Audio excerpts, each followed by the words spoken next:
And we're back. Welcome back. Time to go live. I had to go inside here because I guess my connection outside wasn't so great. So welcome to this live. Going to be joined by Mr. CVC Wellness, Christian Van Camp. I'm going to be talking about a lot of things. Talking about soil. I'm talking about the microbiome. Or maybe none of that. Maybe it's just going to be a free flow. And here he is. He's right here. Mr. C going live. Connecting. There. We're present now. The Wi-Fi sounds crisp and clear, Rob. Better? Yeah, way better, man. Awesome. Well, I guess the Wi-Fi is good for something then, huh? The Wi-Fi. Yeah, so you're kind of giving them an introduction. We're going to be touching on all sorts of subjects. You know, Earth, the soil microbiome, the human microbiome. How it's all connected. Yeah. Yeah, how about you lead us off, Rob? Think of something. Well, let's start it out. So, I think the most important thing to recognize is, everything comes from the soil in terms of that allows us as human beings to live. Whether that's the plants that feed us or the plants that feed the animals that feed us. Whether that's the bacteria that allows us to have a microbiome in the first place. So the soil is a pretty important piece that I think is very easy to overlook. I remember growing up, I thought it was just dirt. It was just dirt. Oh, there's not nothing crazy to it. There's not billions of unknown microorganisms living in there. So I think if we can recognize just the scope of how important soil is and how important microbes are in terms of their decomposing everything. They're doing all the things behind the scenes that they're the unsung heroes of planet Earth that don't really get the respect that they deserve. And then recognizing that we are more bacteria than we are human cells. Are we actually humans? Are we bacteria? Are we a little bit of both? Are we viral too, you know? So microbes are important. The soil is important. And if we can nurture both of those, I think the life on planet Earth is going to be maybe a little bit better. Yeah, man. You know what first comes to mind when you say all this is the kind of the intro is, our society nowadays is so hyper focused on production, more than it is the quality of what we're creating for our bodies. And so, monocropping is a big one. Monocropping is unreal. The big basics of that are corn, soy, wheat. Those are the three primary ones we hear the most about. Of course, there's cotton, there's the canola that's grown as well. But all these plants are in these rows. There's no fluidity as nature intended on. There's no constant changing and sporadic, whether it's the weather they control, there's stuff with that. It's the pesticides that are controlling whether or not an insect touches it or a rodent goes around that area, nibbles on it, or even just the soil itself is totally denatured. And so with that all in mind, Rob, would you like to share more about your experience? Because you've studied a ton of that stuff over many years. And so, regenerative farming, biodynamic farming, all that stuff. Yeah. So, definitely, like you said, there's a lot of challenges in modern agriculture, and the history of agriculture. Generally, agriculture has not been good for this planet. So we can put that out there. But with, utilizing ancient practices, before the 1940s when, monocultures, like you said, mass farming production was done, farming was done more in a congruent fashion with nature as opposed to, trying to dominate nature, be better than nature. So even a good example of recently, I was looking at my tomatoes outside and some of the leaves are getting a little bit yellow. And so they're in a pot. So what does that mean? They're not connected to the rest of the earth.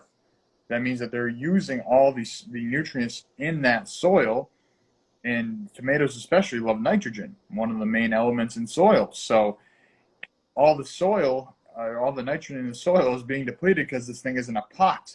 So recognizing, just like thinking of ourselves, we're in a box, we need to supplement our health because we're not in a natural environment. The tomato's not in a natural environment, it's in a pot.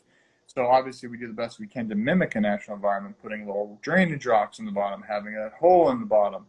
And also, recognizing, hey, I'm going to need to put some extra nitrogen in there because there's not other sources in there, giving it nitrogen on a regular basis. So putting some coffee grinds in there, putting some manure in there, just bolstering the soil because my plant is giving me the sign, the signal that, hey, I need a little bit more food. You're kind of starving me a little bit here.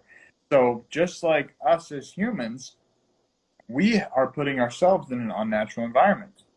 So we need to supplement our health, especially our microbiome, because our microbiome is not getting a workout like it once was when it was eating raw foods, when it was, being connected with dirt. Let's say that you're picking something out of your garden and eating it right from there. There's some microbes on there. There's some dirt on there. That's good. That's good, healthy bacteria. Or it's a good challenge for the microbiome. So I mean, just as someone who is a big plant guy, I analogies relate to plants. So if we're thinking of ourselves as the potted plants, we're going to need a little bit more extra nutrition, a little bit more extra love and attention than if we were living in our natural environment, which again would be intermingled with nature as opposed to separating ourselves from it. I love all those valid points, man. And even just going off of the nitrogen fixation beyond, coffee grounds and stuff, it kind of goes back to the symbiosis between plants. If we look into the certain plants that are amazing nitrogen fixers for the soil, isn't clover a pretty good one? And what other ones come to mind? I mean, you're the plant guy. Beans and snap peas, those are two good ones. So, and again, you can also work that in there with them because they can climb up the tomato, so they can actually work Mm, symbiotic, and then you don't need a trellis. So, actually, when I get back from my trip in August 8th, when it's the new moon, which is also a good day to plant on a new moon, I'll be actually going to experiment putting some. I've never done it in a pot symbiotically, so I'm going to see how that goes. Going to experiment, put some snap peas in the pots with the tomatoes, and ooh. see how that fixes up the nitrogen. Going off of the new moon thing, why is that why is that an important kind of, or a good time to plant? So you think of a new moon. So let me make sure now I'm drawing a blank. So yeah, now I'm mixing up. Is a new moon. So new moon is inhaling. So it's Hmm. bringing in energy into the soil. So on the new moon is bringing energy to these seeds. On the full moon, the earth is exhaling. So it's Mm, so that's going to help to grow, the plants. So we want to put them in on the new moon. Just like Labyrinth Star One said, it's the start of a new cycle. It's the start of new birth. It's the start of new growth. So if we can learn to again work with nature, we plant seeds on the new moon. That's the new cycle. So that's I think the best time to plant the seeds because there's the most abundant energy, the most abundant atmospheric, energetic qualities in there to stimulate the growth of a seed. oh man, this gets me so excited because plants require, they're a delicacy, man. They require so many intricate things in order for them to succeed in this crazy world. Right. I would say even more than humans for to some degree.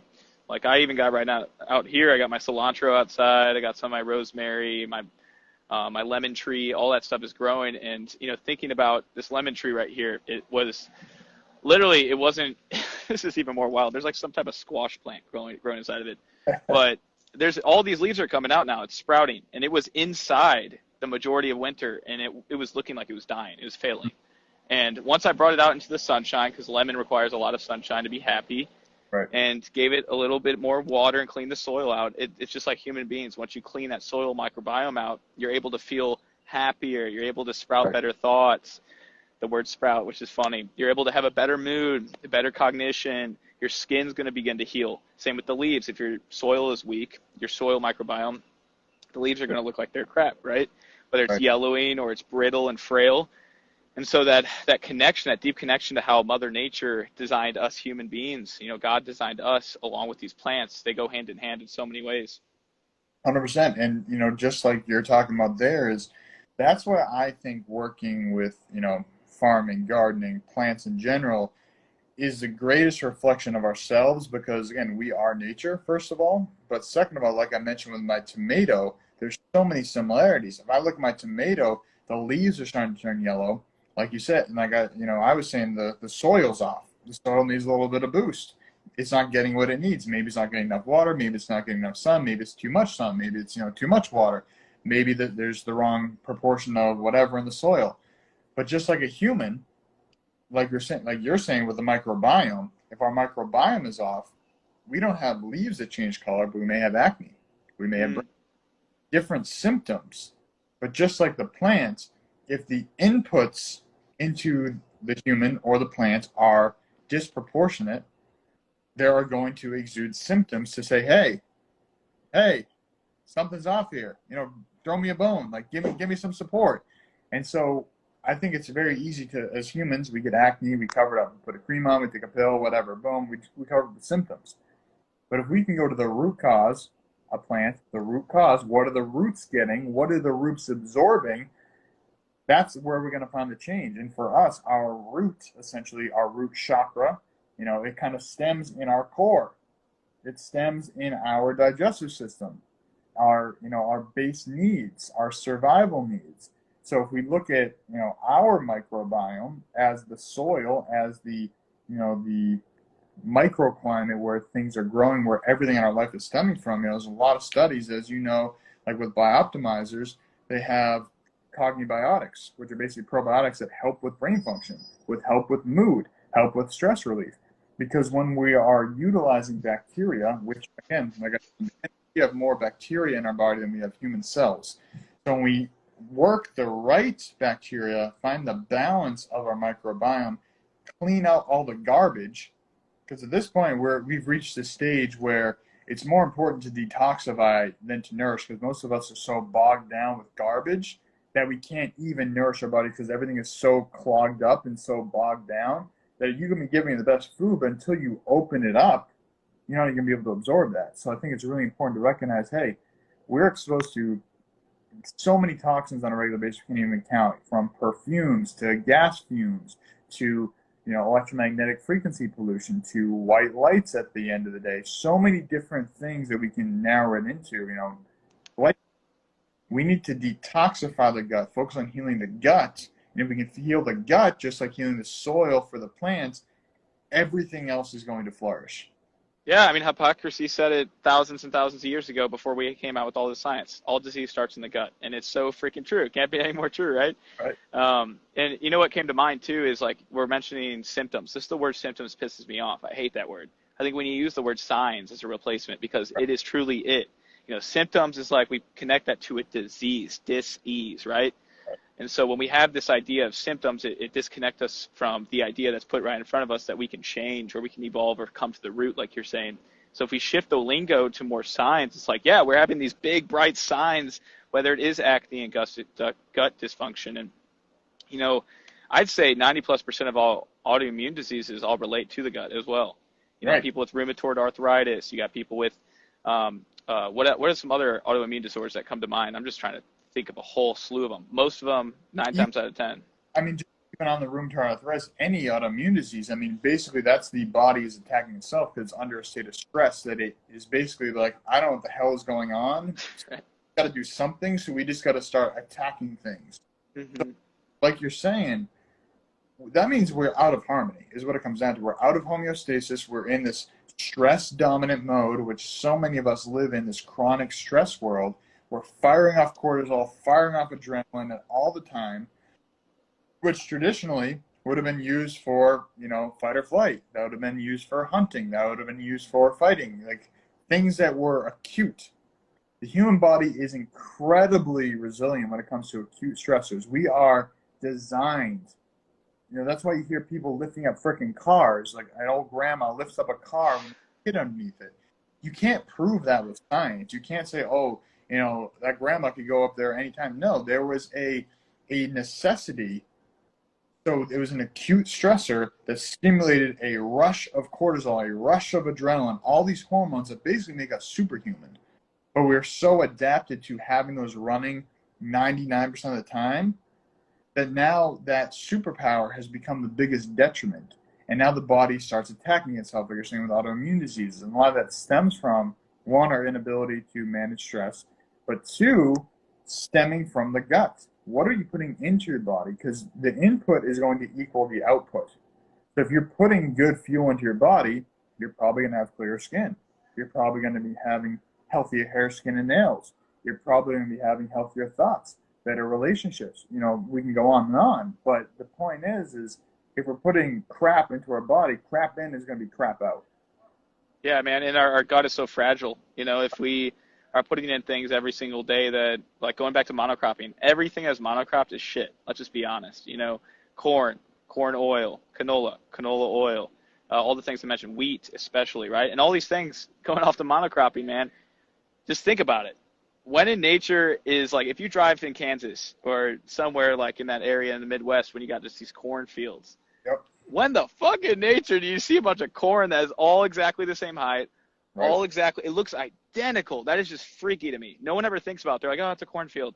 Or, oh, there's a bunch of beans over there that all look identical. It's like, something's a little fishy here. You know, I caught on to that younger. I was just like, this is not right, right?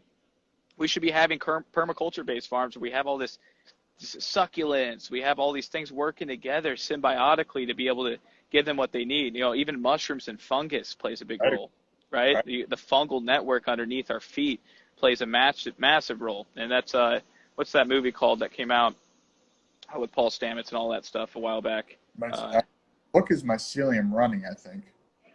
is it Mycelium Running? I thought it was, That's a book. I don't know if that's a movie. it's a really good documentary though, and it came out. Fantastic Fungi. You know, Fantastic Fungi goes over all the spectrum of mushrooms, but that just goes to show mushrooms are critical in fungal networks, and it's just it's unbelievable how it's never ending, how many things factor into the growth, and that connects directly to, as we're saying, to our soil microbiome, and just the villi we have, right? These microvilli within the villi, so these channels can open up too much.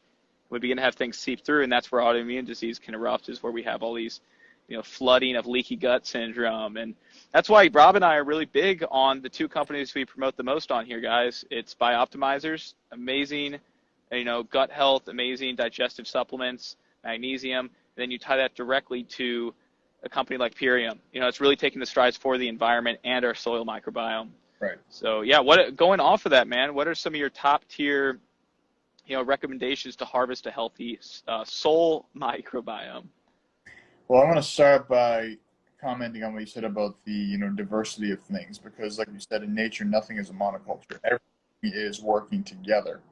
So when we're thinking about, like you said, with the fungi, people are spraying fungicides on their crops. And yes, there are some destructive fungi. Just like when people take antibiotics. Yes, maybe you were exposed to some bad bacteria. But at the end of the day, when you use an antibiotic, use a fungicide, generally speaking, of course, there are targeted versions of them, but most of the time they're wiping out everything.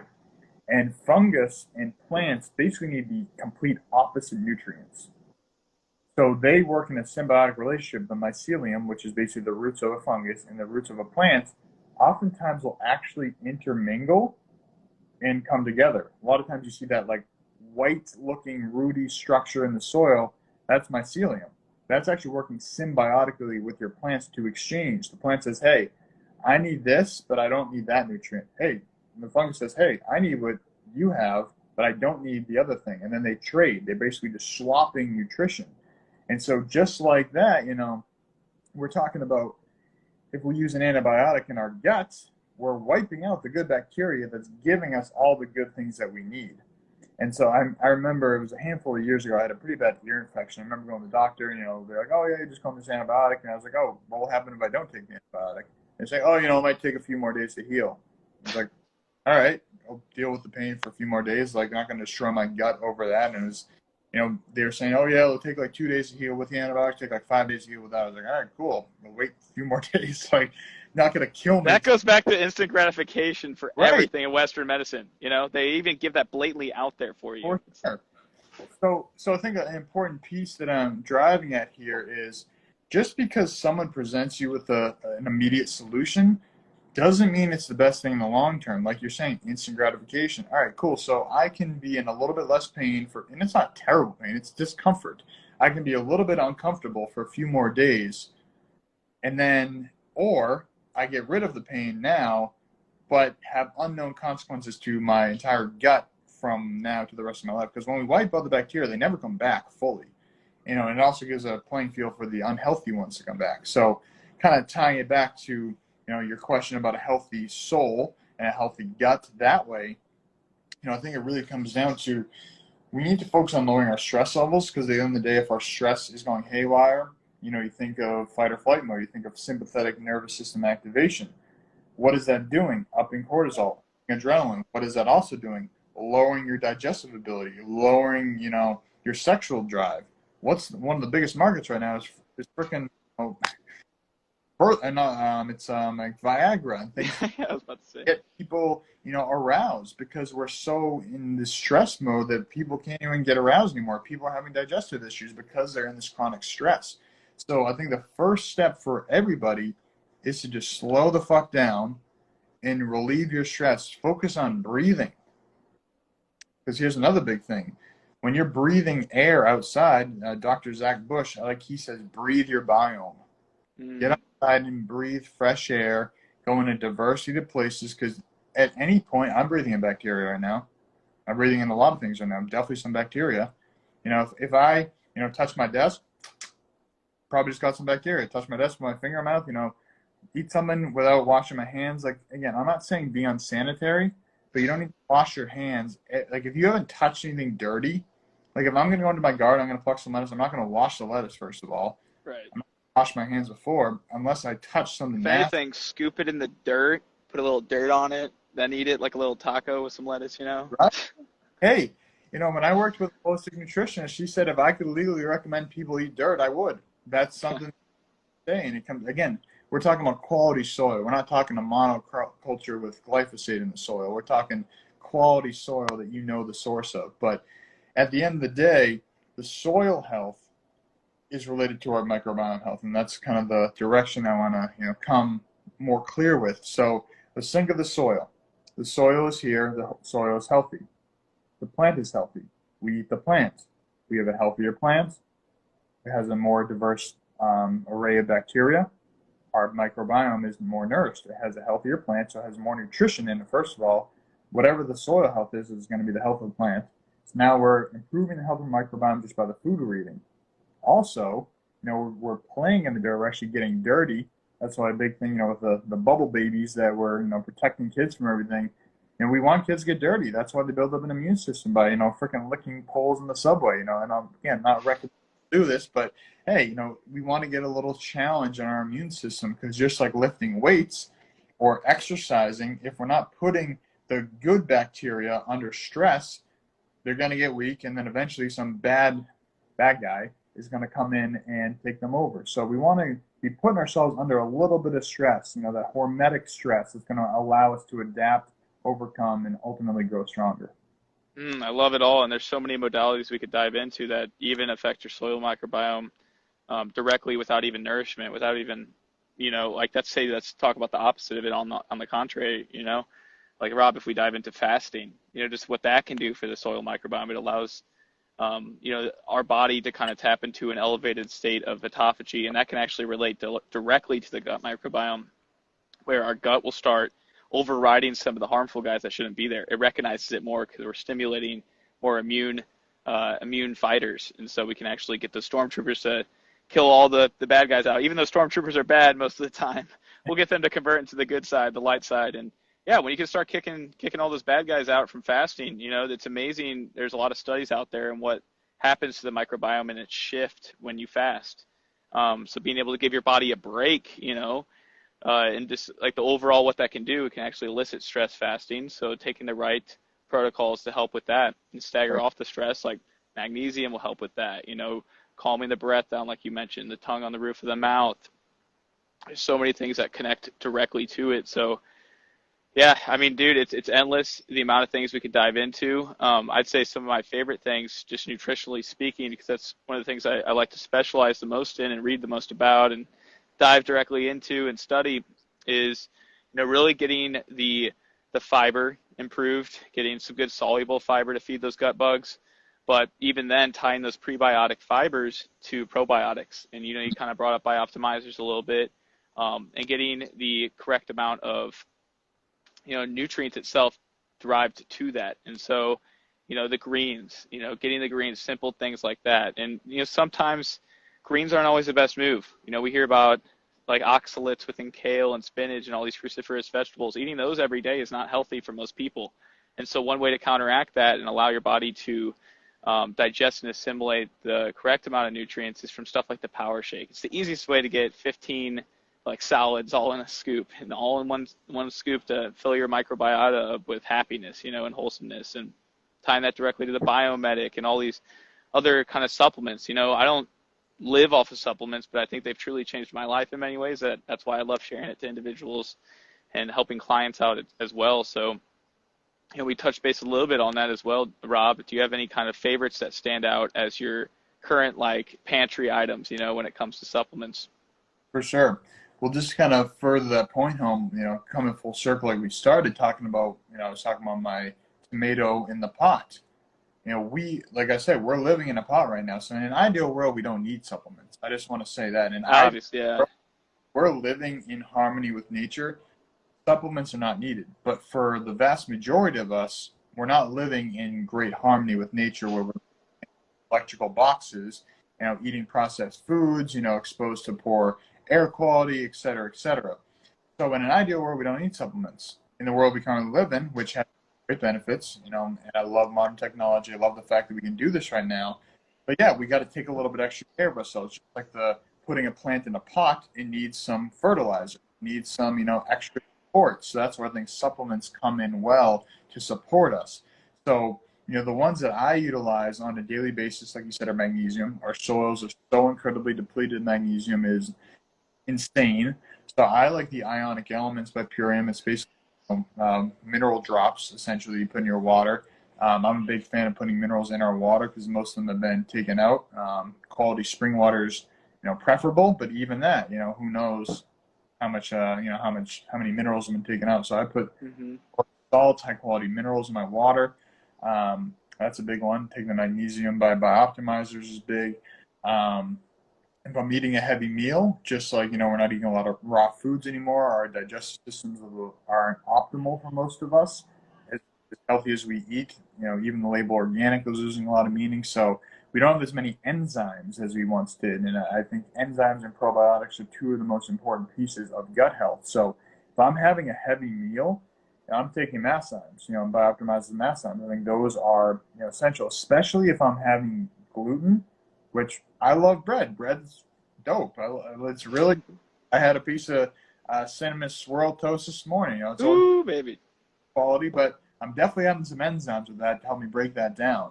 Hmm. So recognizing like, hey, we can find the balance of this modern lifestyle in using tools like supplements. Supplements are a tool. They're not the rule. They're a tool. I don't suggest anybody lives off supplements because you could be taking the best supplements, but if you're thinking terrible thoughts, you're not moving your body, you're not sleeping, you're not drinking water, supplements aren't going to do a ton for you. It's the icing on the cake. So, like I said, magnesium, enzymes, I think taking some probiotics is always great. Detoxifying, like I said earlier, Biomedic is a huge one. Power Shake is incredibly convenient, and I'll mix out some MVP Sport Chocolate Protein, which also has digestive enzymes in that, medicinal mushrooms, like we talked about, and mushrooms work very well with humans. We're actually more similar to fungi than we are to plants, which is a fun fact. Yeah. Yeah, I mean, Uh, if you think about that, just diving off of that so people can get some information on that, like we're more similar in ways that like we expel CO2, mycelium expels CO2. Just one little thing right there that blows my mind. Um, a bunch of other things when it comes to the biochemical side of it, but I just had to bring that up, Rob. I always think that's so fascinating. it is. And it's always funny, too, because you look at a mushroom and you think, there's no way a 97% match, whatever, 93, it's a match. Like, it's crazy how much of a match we are to, aspects of nature. But I think at the end of the day, kind of coming to solutions here. And, I think it starts with, one, making sure the food that you're putting into your body is to have the highest quality. Getting outside as much as possible. Like I was Sweat your ass off in the sun right now. I don't know if you've been seeing me. I've been like literally getting so much sweat off me, but yeah, detoxifying. detoxifying, yeah, and breathing your biome. Again, I was trying to do this live outside, but the connection wasn't great. So, breathing fresh air as much as we can, drinking quality water. You're not drinking tap water, especially, which has tons of harsh chemicals, which are terrible for the gut. Um, you know, Six foundation principles: moving, thinking, breathing, nutrition, hydration, sleep. Keep it simple. That's really what it comes down to. And if we can focus on detoxifying the gut, the results people see after detoxifying the gut are immaculate, is really what it comes down to. Doing like the ultimate lifestyle transformation with Purium, or even easing into it with the Daily Core 4 is a great option. People just getting that glyphosate out, getting some detoxification in their gut is a great way to open the floodgates, basically, to allow the abundance of health to come in. But if you're closed off, if you got a a guard and a lock around your gut that's not allowing the good stuff to come in, yeah, you can bring the bad stuff in, but it's just bouncing off. Yeah. Open that up. Now your body is receptive because it's detoxed the bad guys. Because when it's all clogged, it's like, I don't want any more. I've already got too much. Mm-hmm. Open it up.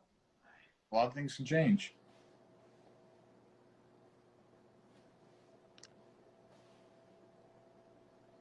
I think you froze on me, bro.